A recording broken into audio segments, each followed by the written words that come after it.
This is example 2, check understanding 2A from the bottom of page 286. And it is another problem of using the quadratic formula to solve the quadratic equation. So here's our quadratic equation.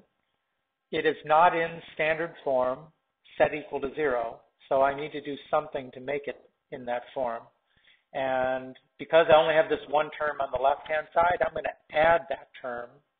I'll do the opposite, plus 2x squared, in order to move it to the right-hand side. Right, so now this is 0 equals 2x squared plus 4x plus 3. Okay, in this case, now my A is 2, my B is 4, and C is 3.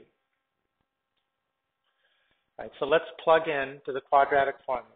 X equals negative 4 plus or minus the square root of 4 squared minus 4 times 2 times 3, all over 2 times 2.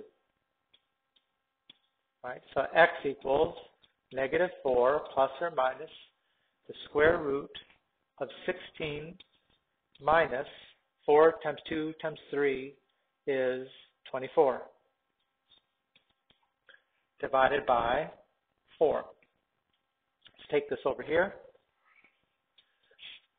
X equals negative 4 plus or minus the square root of negative 8 over 4.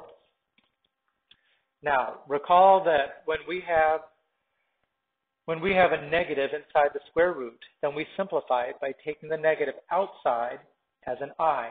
I is defined as the square root of negative 1. So I will rewrite this. X equals negative 4 plus or minus I times the square root of 8 divided by 4. Okay, now we can simplify the square root of 8, right? The square root of 8 is not a perfect square, but 4 is, and 4 is a factor of 8.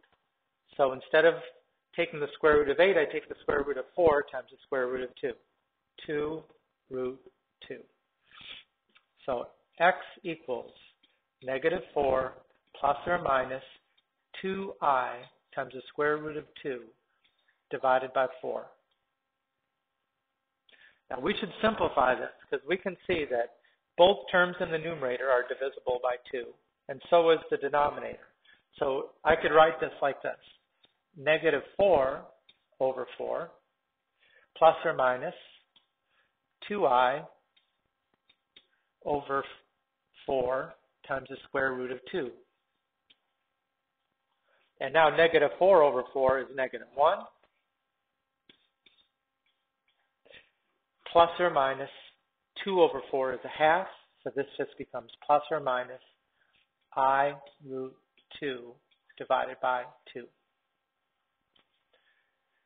So make sure you look at the example above that.